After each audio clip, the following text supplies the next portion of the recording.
imagen que he pasado, también he sido un poco desobediente, porque también a mí Natalia me pidió un texto y yo me rebelé porque yo necesitaba estar en el lugar y entenderos el paisaje, entender qué es el camino, entender dónde iba a estar y conoceros a todas vosotras para poder hablar.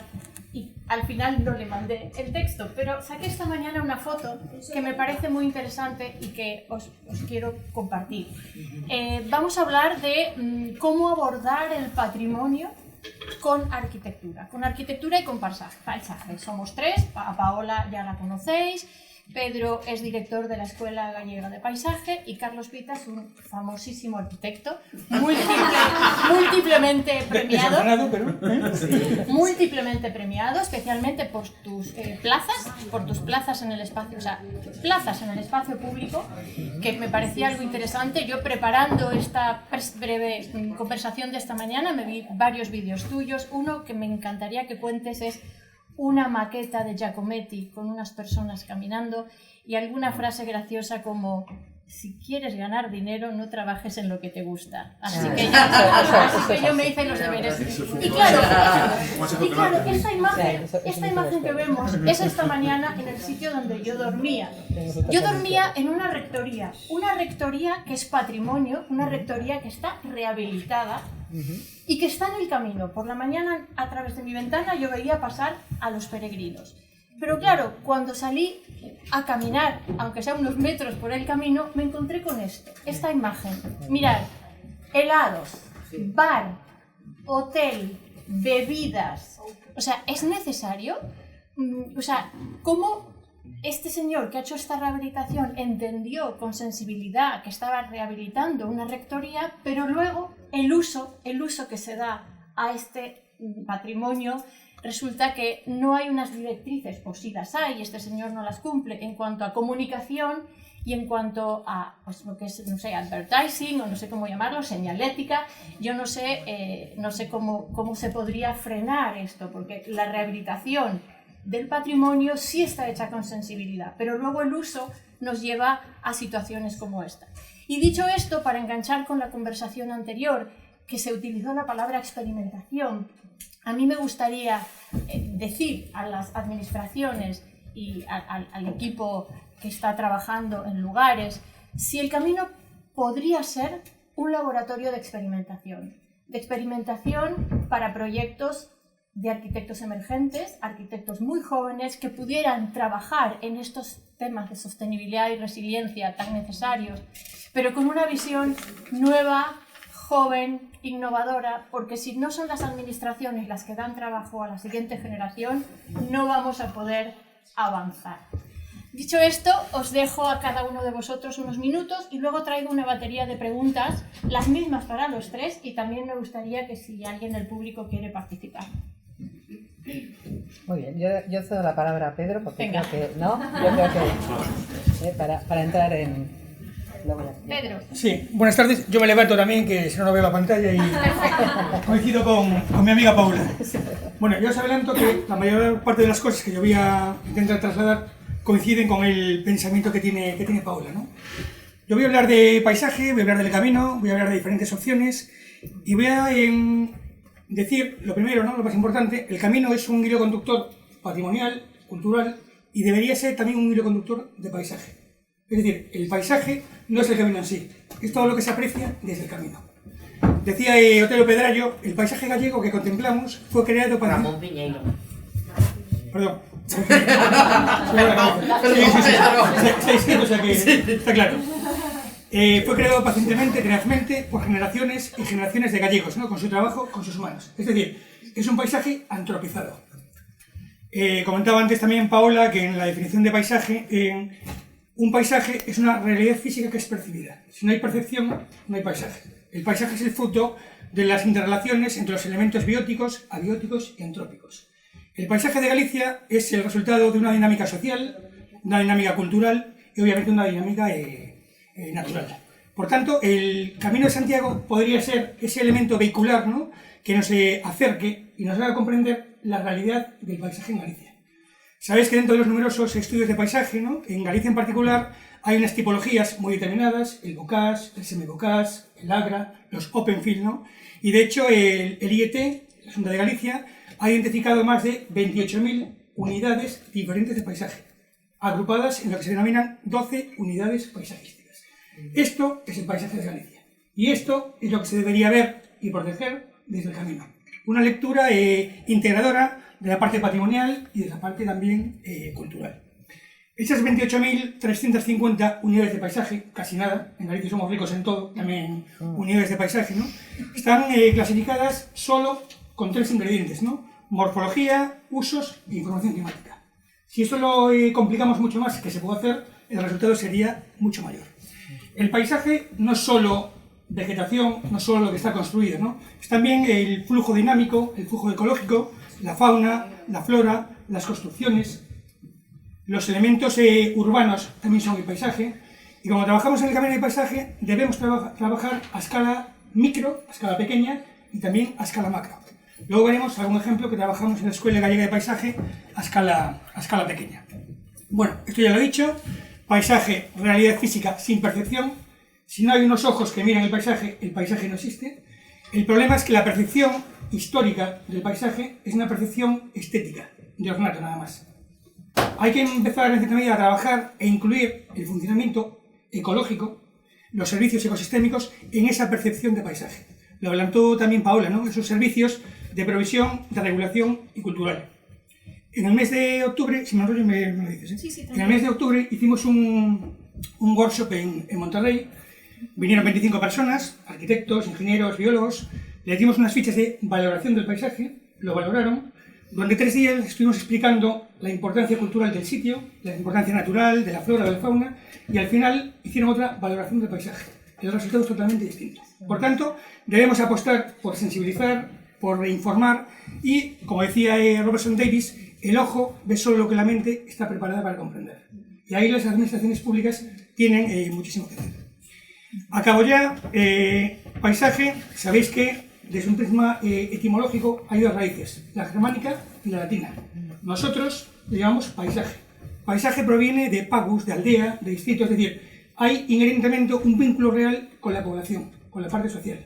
Es muy diferente de la raíz germánica, que tiene simplemente connotaciones geográficas y normativas. Por tanto, tenemos un vínculo inherente de las personas con el paisaje. Las personas, insisto, en Galicia son las grandes constructoras y las gestoras de paisaje. Lamentablemente, con la despoblación tenemos un problema importante. Bien, acabo ya con 2 ejemplos. La Escuela Gallega de Paisaje, con la Xunta de Galicia, llevamos tiempo trabajando en lo que se llama el Programa de Mejora Paisajística del Camino de Santiago. Son microproyectos muy pequeños, muy vinculados a zonas de descanso de los peregrinos, entre ellos pues lavaderos, ¿no? Son proyectos que nos dan un listado de posibles puntos negros del camino. En función del presupuesto y de la ubicación, pues vamos desarrollando unos u otros. Y este último proyecto es una carballeira en el Ayuntamiento de Laracha. Normalmente las carballeiras suelen estar llenas, o solemos llenarlas, de bancos, de mesas, de zonas de descanso, ¿no? Realmente hay carballeiras históricas como esta, que en realidad la esencia fundamental de la carballeira es la propia carballeira. Lo que hemos hecho es estudiar los 1.500 árboles que hay en la carballeira, proponer una serie de rutas que varían a lo largo del año en función de las épocas de cría de diferentes especies de fauna, y proponemos una interpretación medioambiental, ecosistémica del espacio. Y con esto acabo. Reitero, cultura, patrimonio y naturaleza. Gracias.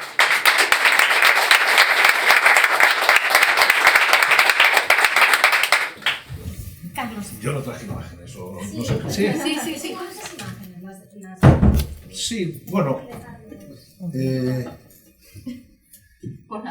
Pues querido, ¿no? No, es decir, yo, con el tema este del paisaje, yo soy arquitecto y me dedico fundamentalmente a intentar construir. Y evidentemente toda acción constructiva lleva inherente ciertas destrucciones. Pero lo que me planteo cuando hago algo es intentar mejorar el lugar, ¿no? Sea donde sea. Entonces yo creo que si entiende, o como entiendo yo la arquitectura, como una herramienta cultural para la construcción de una realidad mejor, mi misión es mejorar esa realidad, ¿no? sea en un alojamiento, sea en una plaza, o sea, pues no sé, cualquier otra cosa, ¿no? Pero lo que vamos a ver, esto de aquí, ¿no? Estamos viendo, sí, lo que es Castro Mayor, un centro de interpretación de un castro, ¿no? Y entonces, yo lo que fundamentalmente me dedico es a intentar mejorar el lugar, y lo comentaba antes cuando me hicieron una pregunta. Yo creo que la prueba del algodón de la arquitectura, bueno, yo creo que todo lo que hacemos, pero la prueba del algodón de la arquitectura es que si te imaginas el lugar sin esta pieza, que el lugar sienta una profunda morriña. Yo creo que si tú sacas la ópera de Sydney, de la vida de Sydney, el lugar llora, ¿no? Y no lo podemos decir de muchos edificios, por desgracia, ¿no? Y a veces, como decías tú, a veces acertamos y a veces fallamos, ¿no? Pero yo creo que la misión es esa, sumar, ¿no? Y el paisaje, lo decía el señor Ramón Piñeiro, Otero Pedrallo, es una suma, ¿no? Y yo soy un agente más en esa suma. Entonces, el paisaje siempre se construye. Lo que hay que intentar es no agredir, ¿no? Sobre todo, digamos, cuando intervienes en entornos, en este caso era el camino. Yo estoy haciendo la foto desde el camino, ¿no? Y lo que intentas es, pues por lo menos, no, en un entorno, digamos, tan privilegiado, natural, arqueológico, que hay un castro milenario, es intentar pues, poner tu granito de arena y si conseguimos, ¿no? Imaginarnos ese sitio y que siente morriña, pues, joder, bienvenido sea, ¿no?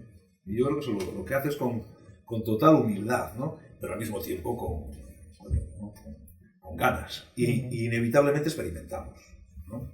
Porque siempre que haces algo nuevo en un sitio, estás provocando una nueva experiencia. Ahora, o por lo menos personal, que eso ya es bastante, ¿no? Y a veces de la experiencia que antes hablabais, yo intento escapar de la novedad. No me interesa la novedad. Me parece, digamos, un término excesivamente consumista. Y yo creo que hoy en día, digamos, el gran destructor es la sociedad de consumo, que probablemente era tu imagen, ¿no? Entonces, ¿cómo conseguir responder a las necesidades, ¿no? Yo creo que la experiencia, ¿no? o la investigación debería estar para solucionar necesidades, no para crearlas, o inventarse necesidades nuevas, ¿no? Es realmente necesario. Y pues eso, y como soy arquitecto, así como muy, pues me intento, digamos, dependo de los encargos, pues intento resolver los encargos, ¿no? Me encantaría poder financiarme las obras, pero de momento no puedo. Algún día. Bueno, ¿vas a enseñar alguna cosa más? ¿O lo podemos mañana, así tampoco hay que ser reiterativo, ¿no? Vale, pues entonces yo traigo una... Y está aquí al lado, ¿eh? Podemos ir a verlo. Sí, está aquí al lado. Traigo algunas preguntas que me gustaría que contestarais los tres las mismas preguntas, ¿vale? Que no son muy raras, pero son las mismas, y puesto que son desde disciplinas tan distintas como desde la arquitectura y desde el paisaje. Y la primera sería: ¿a qué conflictos deberán enfrentarse las intervenciones en el futuro? ¿Empiezas tú? En el camino. En el camino. Entiendo que en el camino, pero puede ser... Yo creo que el riesgo de las intervenciones... no vi el vídeo. Me riñó antes a Nacho por no hacerlo. Y creo que, no sé qué dijisteis, que construyesen para la gente, no para los caminantes, ¿no? Eso me parece fundamental. Hay que atender a las necesidades, pues igual de un saneamiento, o de una iluminación, o de un trazado de un camino, ¿no? Pero nosotros en este que estábamos hablando, el primero que habíamos colocado la pieza en un lugar, pero que no estaba desbrozado. Antes, en el momento que se desbrozó, coño, parecía yo un camino que era un camino de siembra, que yo cuando había ido, las veces que había ido, y muchas veces nunca lo había visto, pero era donde unos ciertos tractores pues pasaban por ahí 2 veces al año. Entonces, pues ya, pues no podemos estar aquí, ¿no? Entonces, yo creo que hay que responder a las necesidades del lugar, vuelvo a decir, no generarlas, ¿no? Por ejemplo, en este asunto de un centro de interpretación, me parece que a veces se fuerza demasiado, ¿no? Y estamos en uno, ¿no? ¿no? Que a veces esas, yo creo que hay que ser como mucho más, y responder a las necesidades, no generarlas. Bueno, yo creo un poco lo mismo, ¿no? Yo creo que no es una pregunta para el futuro, ¿no? Es una pregunta para ahora mismo, ¿no? Yo creo que los problemas ya están ahí, ¿no? Y hay que, obviamente, pues solucionarlos, ¿no? Decía antes que el paisano, el lugareño, el que vive en el campo, es el que gestiona el paisaje, ¿no? Debemos de buscar un equilibrio, ¿no? Entre, efectivamente, el uso del camino por parte de los peregrinos, ¿no? Y la realidad de la gestión de los espacios naturales, ¿no? La agricultura ahora mismo está muy denostada, ¿no? Galicia tiene una configuración morfológica muy particular, con un minifundio muy marcado, ¿no? Y tiene una complejidad mucho mayor que otros sitios, ¿no?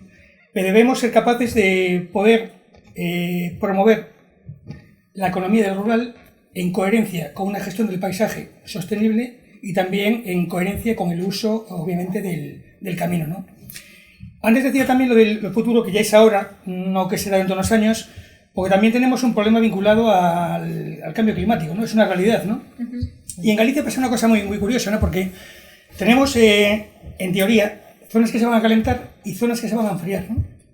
Hace 2 años, cuando se hizo la Carta de Santiago con Paideia, hubo una investigadora del CSIC de Biología Marina y dijo que, con toda razón del mundo, ¿no? Que probablemente la costa de Galicia se va a enfriar 2 o 3 grados. ¿Por qué?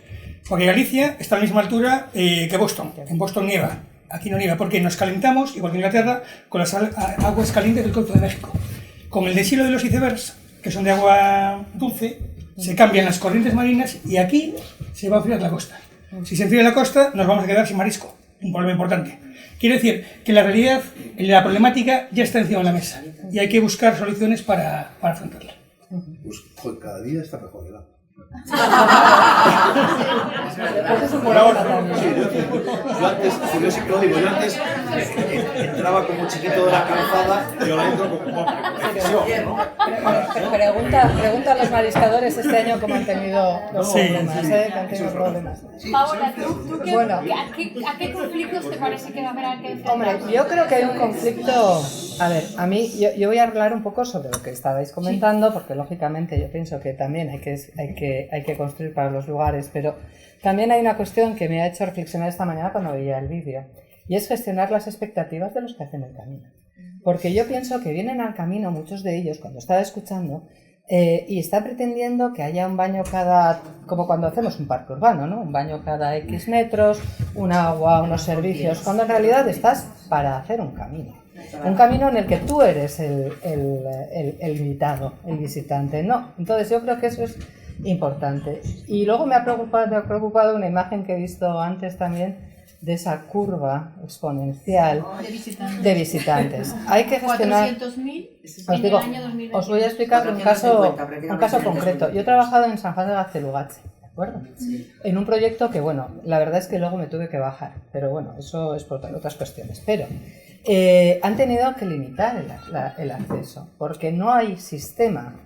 Desde que salió en Juegos de Tronos, todo el mundo viene a San Juan de Gacelugache. San Juan de Gacelugache no tiene ese maravilloso castillo. Es una zona maravillosa, pero con una ermita pequeña, ¿eh?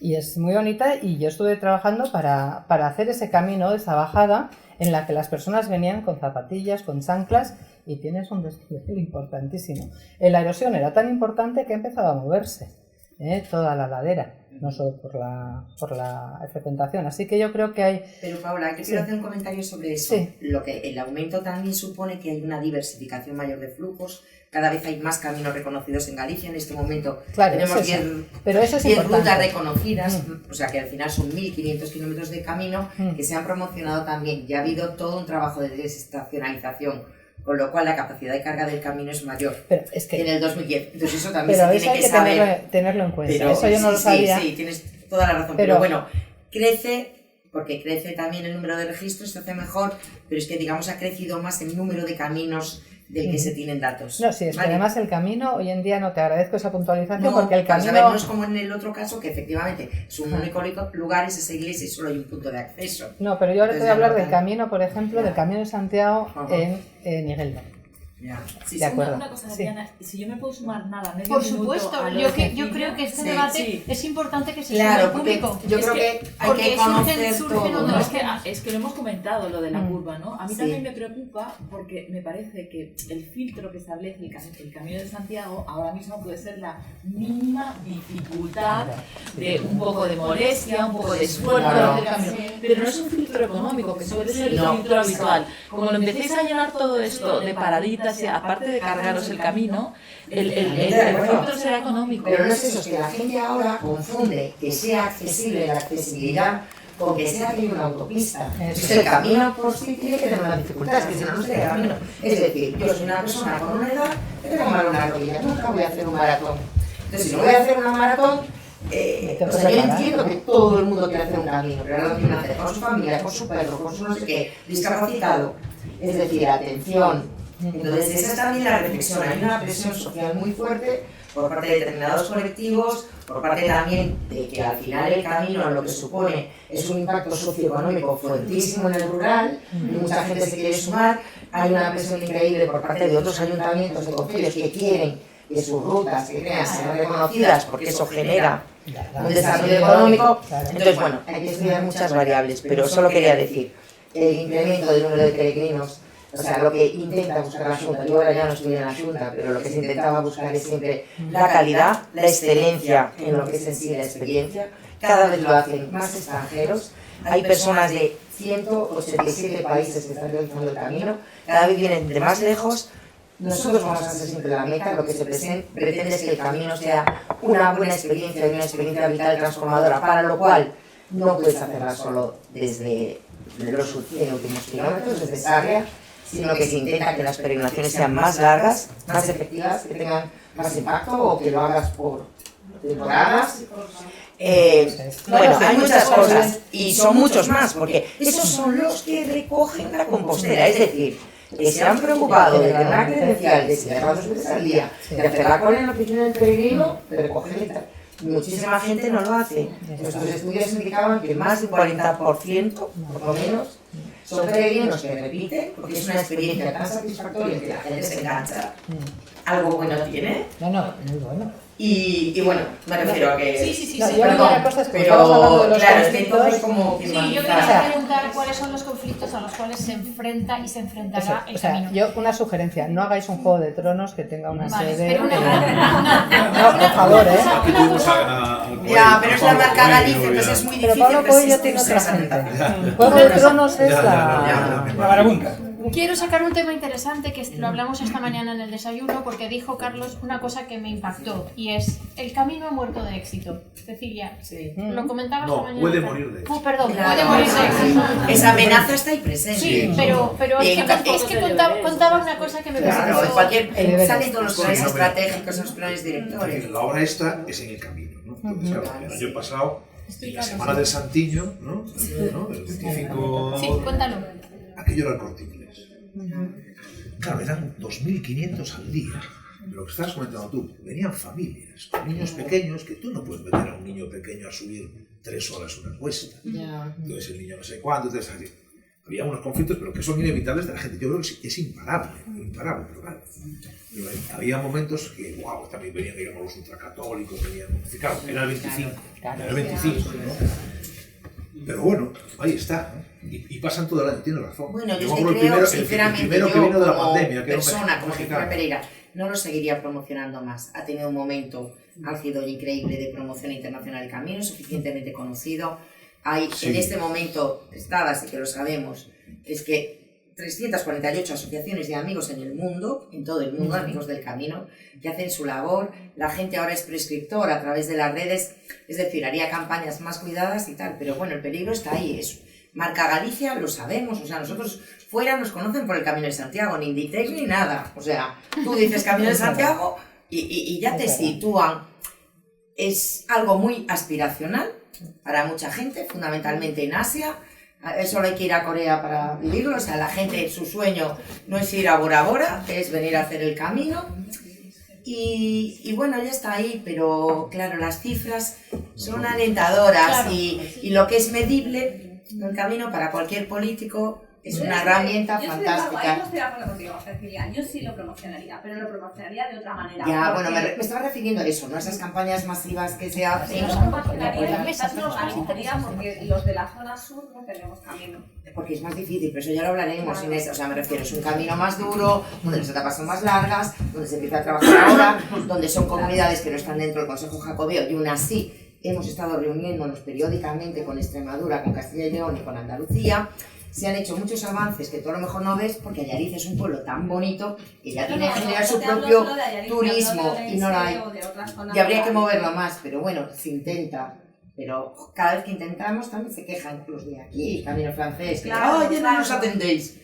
Y ha crecido mucho. Perdón una cosa, pero quiero apuntar también, si me permitís, que se está convirtiendo en el nuevo Magaluf. Sí, o sea, los veranos total. de Semana Santa son las excursiones de todos los colegios de España donde sueltan a grupos de adolescentes ruidosos y ensuciadores del camino, los sin monitores o sin gente que se preocupe, que causan problemas varios bastantes en todos los lugares donde pernoctan y por donde pasan con altavoces a música a todo volumen. Pero es un problema de educación también. Claro, en el año 93 se promocionaba y venían los mismos. Escucharos, a mí me parece súper interesante que hemos variado un poquito el tema de la mesa. Ya no estamos hablando de la intervención en el patrimonio desde la arquitectura, sino que estamos hablando del camino hoy. Y me parece muy interesante que participéis como público, pero escucharos los unos a los otros. Creo que hay un tema fundamental aquí sobre la mesa, que es el tema del turismo en España, que hemos pasado del sol y playa de los años 60 a la actualidad sin unas estrategias que yo creo que estén a la altura de la fecha que vivimos con todo, y lo que comentas es absolutamente cierto. El Magaluf, o sea, yo conozco muy bien la evolución de las Islas Baleares, tanto de Mallorca como de Menorca, y el Magaluf en el camino lo veo clarísimo, con un problema de gestión de residuos, con un problema sonoro, de invasión sonora, porque los chicos quieren en realidad ir a discotecas y les da igual que sea el camino, que sea Magaluf, o si les metes en la periferia de una ciudad y pones una pantalla con un paisaje bonito. Yo no sé si queréis comentar algo más vosotros como mesa o seguimos moderando una conversación con el público, o en fin, que en el fondo me parece interesante esto que está pasando, pero también me cambia un poco... Mira, hay el tema del patrimonio, ¿no? Sí. Que es casi como con la iglesia hemos topado. Yo también entiendo que cuando hago una construcción estoy generando patrimonio, por lo menos lo intento. ¿No? Claro. Entonces, en esta de Castro Mayor, que estuvo muy divertido, por ejemplo, el hormigón iba a ser rojo. No simplemente el rojo, el complementario del verde, ¿no? Y un tema evidentemente de intervención en paisaje.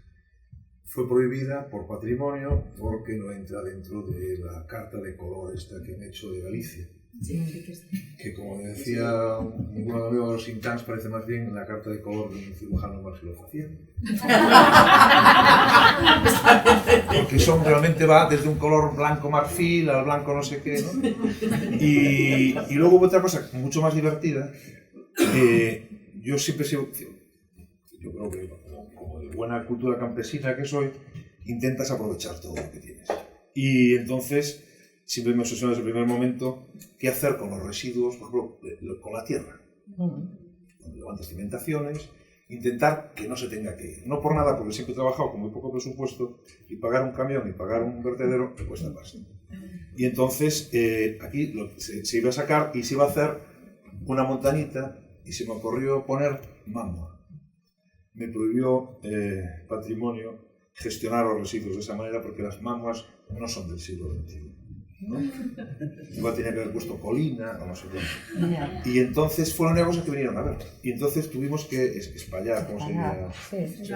Esplanar todos. ¿No? Echarlo por ahí. Entonces, que hay que empezar, yo creo que también a cambiar un poco la mentalidad del patrimonio y de la protección del patrimonio. ¿No? Y Carlos, dos cosas que me parecen interesantes desde el punto de vista de la aportación de la arquitectura a la intervención. ¿Con qué materiales y para qué temperaturas? yo lo comentaba muy bien, digamos, hoy en Pero quiero saber las tu temperaturas, en fin.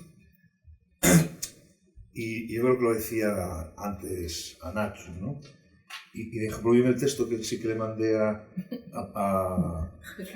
los dividimos entre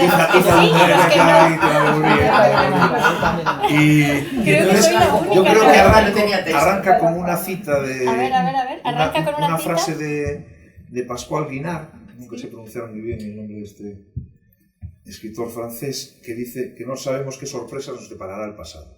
¿No? Y eso lo puedes pensar pues, cuando aparece Altamira o Lascaux, ¿no? Pero no solamente eso, ¿no? Y que me gustó mucho el enfoque de... Entonces, por ejemplo, la actuación que decías tú de la plaza de Ferrol, sí, que era volver a la tierra. La tierra se calienta menos que el granito, ¿no? Es drenante, es decir, recuperas el ciclo del agua, esa necesidad, y muy difícil. Es decir, la incomprensión fue absoluta. ¿No? Pero eso, digamos, te tienes que convertir en un personaje incómodo para poder llevar adelante ese tipo de actuaciones, ¿no? Pero luego ha pasado otro amigo que, viendo la experiencia de Ferrol, lo ha hecho en una plaza fantástica ahí en la Estrada, y la reacción siempre es la misma, muy a la contra. De la administración, pero no de los ciudadanos. De llegar a la tierra, de plantar un árbol, de generar esas sombras, es decir, las reacciones, aquí por lo menos, ¿no? Es decir, en Galicia es bastante arborofóbica, sobre todo en las ciudades. ¿No? Bueno, sobre todo en las ciudades. Discrepo un poco con eso, ¿eh? Pues me encantaría que estar equivocado. ¿Cuál es tu opinión, entonces, a ver, respecto yo creo a la que arborofobia? Yo como... yo nací en Ferrol también, ¿no? Yo me alegro. Bueno, llevo 25 años viviendo en Coruña, pero el ferrolano es una persona diferente.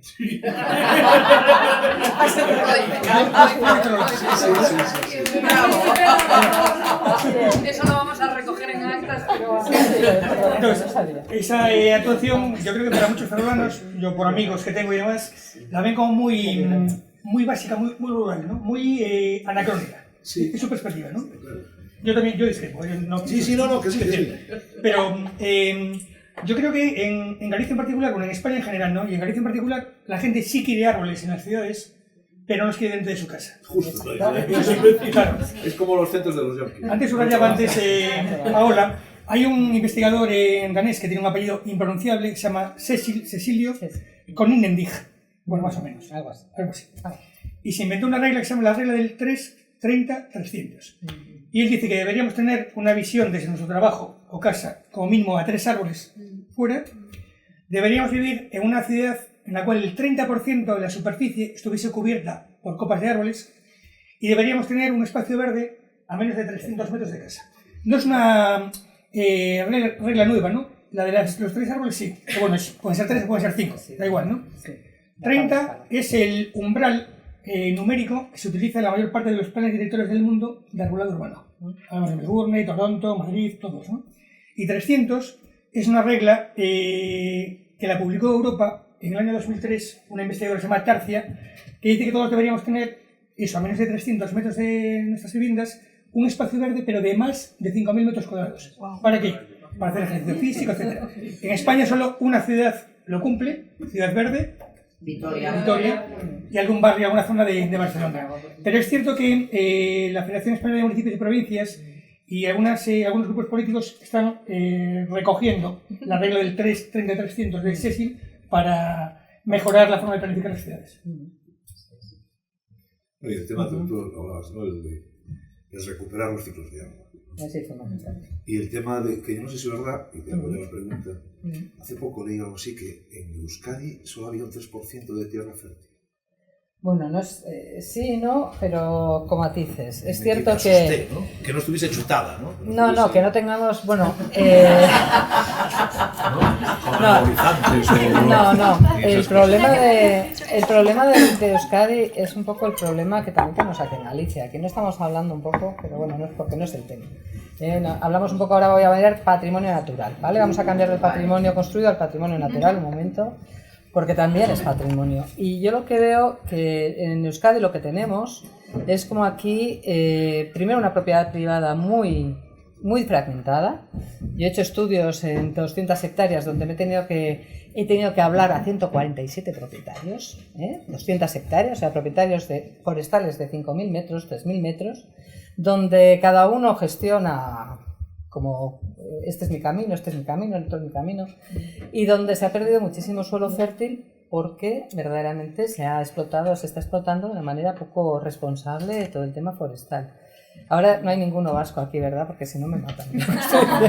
No, pero es algo que verdaderamente nos estamos quejando de que no tenemos lluvias, de que tenemos menos lluvias. Hace 3-4 años tuvimos una enfermedad provocada por un hongo que ya existía, pero que hace 4 años pues explotó, que es el hongo marrón, que ha llevado a eliminar el 30% de la superficie arbolada de Euskadi, de un plumazo.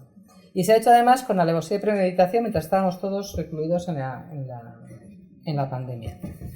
Eso está llevando a grandes problemas de sedimentos en los ríos, está llevando a grandes problemas de pérdida de fertilidad del suelo. Una vez que perdemos podemos tardar 30 años en recuperar, y estamos llevando a cambiar nuestro cultivo tradicional por los eucaliptos, porque estamos cometiendo casi el mismo error.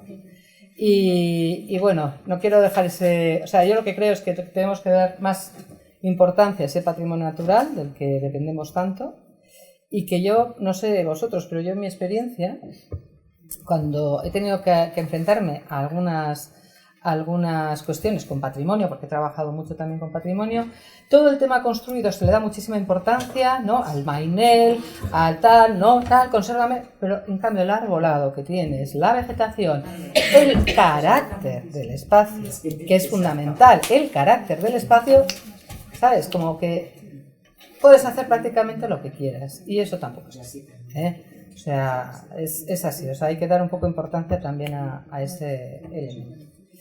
Y bueno, sí, lo de Euskadi ya hablaremos, pero hay una cosa que tal vez, solo una reflexión. A primeros de siglo, Euskadi, como la mayor parte de nuestros bosques, casi era todos los cuadros, y coged los cuadros de los pintores del siglo XIX, se ve una Euskadi con un verde claro, porque no había arbolado, ¿vale? Ha ido transformándose y ahora dicen que nos ha afectado incluso en el ambiente. ¿Sabéis que dicen que los vascos no? Bueno, lo del sexo es un milagro, ¿no? No es un pecado, es un milagro. Bueno, yo a veces tengo una teoría, tengo una amiga que me dice, eso es por los pinos. Que antes teníamos, bueno, pero tiene su lógica, antes teníamos un paisaje que cambiaba con las estaciones, y ¿qué quieres? El otoño y la primavera, pues, y ahora en cambio con los pinos que están ahí siempre verdes, pues eso. Pues de verde poco. Pues quiero invitar al público si alguien quiere hacer alguna pregunta más. Francisco. Como lugareño. Sí. Es una pregunta sobre la intervención. Desde las asociaciones culturales desconfiamos totalmente de las intervenciones de las administraciones. Tenemos ejemplos en la comarca, bueno, no vamos a nombrar qué administración ni qué ejemplo. Felicitamos a Juana de Vega, la Fundación, por la intervención en Lavadero. Nosotros creemos que hospitales, puentes y fuentes son elementos fundamentales para el peregrinos, sobre todo los que vivimos a pie de camino y los que hacemos el camino también. La pregunta, bueno, a Juana de Vega sería si es solamente de carácter etnográfico o le das importancia al agua. En las fuentes están abandonadas todas. Y el peregrino, lo que más agradecemos cuando caminamos es la fuente. Y sentir la fuente, sentir el agua es lo más importante del peregrino, un lugar donde descansar donde hay una fuente.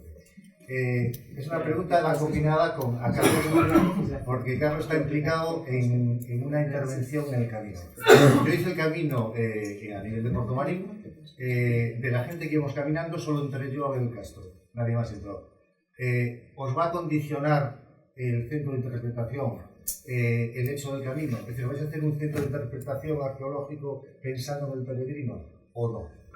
No, bueno, el encargo, esto fue un concurso, ¿no? Creo que también estaba Sacobeo por el medio, estaba, y sobre todo el ministerio, yo le sigo llamando el MOP. MITMA, sí, el MITMA. Que MITMA queda así, ¿no? No me sale, ¿no? Y entonces lo que quería, realmente es la intervención de la anterior alcalde de Portomarín, que lo que quiere es llamar la atención sobre el Castro de Castro Mayor, que tiene creo que no está declarado ni BIC. Entonces, esto es una intervención de 200.000 euros, que por ejemplo, de interpretación no es dinero. No te da para nada. Y sobre todo, bueno, pues lo cuento mañana. Entonces lo que se buscaba era que fuese sobre todo un centro de interpretación del Castro, que pudiese ser una estación para cuando los arqueólogos trabajasen en él, y al mismo tiempo pues que los peregrinos pues pudiesen refugiarse. Y estabas diciendo lo del agua, y creo que decías tú, Cecilia, la legislación. Claro, es que yo quise hacer una fuente, quise poner una fuente, hicimos un pozo, y ahí cuando hay seca, las vacas de Castromayor lo pasan mal, ¿no? Y entonces hicimos un pozo para poder sacar agua, y no lo pudimos hacer como fuente por tema de legislación, porque aparte nadie se quiere hacer responsable con que alguien coja cualquier cosita, estar siempre analizando, hay una problemática grande. Es que nosotros teníamos un problema gestionando el agua en el camino, y es que ahora el agua potable tienes que estar haciendo análisis constantemente todas las semanas, y es imposible. Sí. De hecho, la gente sabe perfectamente las que son potables porque bajan con el coche, rellenan sus bidones y tal, pero no nos lo permiten. Entonces, uno de los proyectos en los que estamos incluidos es en la fundación de Waterlife, que lo que hacen es esos depósitos, esas fuentes potabilizadoras que se han ido instalando en todo el camino inglés, que ya hay desde Ferrol hasta Santiago varias estaciones que son carísimas y se van buscando fondos, pero el problema es que no podemos poner que son potables. A no ser que no veas ahí, no es potable. Pero es un problema que cada vez se legisla más y más y más. El mundo de los seguros está jodiendo el mundo. Lo hace muy complicado, y al final los propios ayuntamientos ya dicen, con la pandemia, ¿qué pasa? Que se cerraron muchas, porque como a lo mejor había que presionar o había que accionar algún mecanismo, eso era peligroso que se tocaba, y ahí aprovecharon los ayuntamientos para nunca más no responsabilizarse y dejarlo así, porque tenemos miles de quejas de peregrinos, pero actuar sobre eso, a no ser que sean fuentes potabilizadoras, ya es... Ahí lo que comentabas, ¿no? Uno de los 7 sabios griegos, ¿no? Tales de Mileto, el fundador de la escuela jónica, decía que el agua es el origen de todas las cosas, ¿no? Galicia es un país de ríos. Los ríos son arterias de vida, ¿no? Nosotros hicimos un proyecto en la Fundación Juana de Vega de una estrategia conjunta de 31 ayuntamientos, una estrategia de infraestructura verde. Implícitamente, la infraestructura azul, los ríos, se incluye dentro de la infraestructura verde, ¿no? De los procesos de participación pública que hicimos en los 31 ayuntamientos, 5 por ayuntamiento, 150 procesos más o menos, ¿no? En el 80% de las veces se repetía siempre la importancia del agua, ¿no? Yo creo que es básica, ¿no? Y desde la Fundación queremos, obviamente, pues, actuar en todo aquello que tenga agua, ¿no? Estamos un poco condicionados porque nosotros nos dan un listado de puntos negros del camino y tenemos que elegir del listado que nos dan. No podemos elegir lo que nosotros queramos. Luego hay que negociar con los ayuntamientos, etcétera, etcétera. Lo que es importante es que el paisaje no tiene límites administrativos. El Camino de Santiago tampoco debería tenerlos. Entonces hay que trabajar también conjuntamente, ¿no? Y de forma colaborativa, porque al final los ayuntamientos, cada uno quiere lo suyo, ¿no? Y es un problema, ¿no? Yo creo que en el debate anterior se habló de participación, se habló de comunicación, se habló de jerarquización, ¿no? De esos equipos multidisciplinarios, ¿no? Yo creo que más que jerarquización es ordenar. Nosotros en el proyecto de infraestructura verde con 31 ayuntamientos trabajamos médicos, sociólogos, biólogos, ingenieros de diferentes tipos, arquitectos, sociólogos, etcétera, etcétera. Y no había una jerarquía, había una coordinación. Todos aportan. Decía Einstein que si le pides a un pez que se suba a un árbol, se pensará toda su vida que es un idiota, ¿no? Cada uno lo suyo. Está claro, yo creo pero con un lenguaje común. Un lenguaje común, y está claro. Pero hay un problema de gobernanza que más o menos se va resolviendo. Se han ido creando mesas de trabajo por cada uno de los caminos, tal. Lo que pasa es que cuando la administración, nosotros, o sea, como administración autonómica, se hace cargo de algo, de un bien, como es el caso del camino, los ayuntamientos, los concellos se desentienden muchas veces porque dicen, ya antes lo limpiaban o lo mantenían, ahora, que lo haga la Junta. ¿Entiendes? Y entonces ahí sí que hay un problema de gobernanza, y muchas veces tenemos los convenios con ellos, que somos nosotros los que financiamos esos convenios y ellos ejecutan, porque son mucho mejor vistos por vosotros, por todos como ciudadanos, que lo haga la Fundación Juana de Vega, la Escuela Galega de Arte Paisaje, a que lo haga directamente la administración. Y pues luego porque tenéis otra sensibilidad, es verdad, pero que tenéis toda la razón, Lalo, es que estoy 100%. De acuerdo, entonces hay que buscar las estrategias para llegar, pero es así. Vosotros tenéis el tiempo y las facultades y la sensibilidad de escuchar a todos. Y de estar y de buscar una solución y de convencernos. Un tema muy importante. Una pregunta que me ha surgido en el momento que vosotros habéis hablado, ¿no? Él dice que poner tierra en Ferrol en lo que son ciudades se considera poca intervención porque es como muy natural, ¿no? Y vosotros estáis hablando de que lo que decía Cecilia, ¿no? Es que no ha hecho nada, ¿no? Parece como que la gente percibe que volver un poco, porque si os he entendido bien, volver un poco a técnicas menos destructivas, ¿no? Que no sean menos invasivas, menos lesivas, la gente lo percibe como tal. ¿Tendría que ver esto también con desde vuestro punto de vista, con la percepción que tenemos la sociedad de la poca valía del paisaje? Y el camino podría servir para poner en valor este patrimonio paisajístico que estaba hablando Paola, de que a lo mejor no somos tan conscientes del valor. Hablo como sociedad, de una carballeira o de un río o de una especie arbórea que se nos va o alguna cosa de estas. ¿Podría servir el camino para esta sensibilización? Porque primero caminas, paseas, vas a otro ritmo, no estás yendo. Uno de los principales problemas que tenemos con el paisaje hoy en día es la escala de diseñar a veces porque tienes una autopista o tienes un medio de... O sea, el hecho del paseo, el hecho del camino y de tomarse su tiempo es fundamental, así que yo creo que eso sí. Que sea poco para la gente, no lo sé. En el País Vasco estamos haciendo muchas plazas que son permeables. Y la gente los está percibiendo bien. Yo me refería a poco desde el punto de vista de que a lo mejor piensas que un diseño siempre tiene que contemplar un material, o no sé qué, o sea, que no lo percibamos como necesario para el medio ambiente, sino como a lo mejor como una consideración más estética. Sí, pero yo creo que la gente, como decía antes, que cuando das la buena comunicación y explicas, la gente entiende muy bien los procesos. Yo, no sé, he trabajado con el tema del río. Empezaba los talleres pidiendo, por favor, dibújame un río. Y todo el mundo me cogía y hacían así, pero mucha gente me hacía así, y lo voy a dibujar porque era sintomático. Me hacían el puente y este era el río. Después de 3 días volví a preguntar, dibújame un río. Y cogían y empezaban a hacer esto.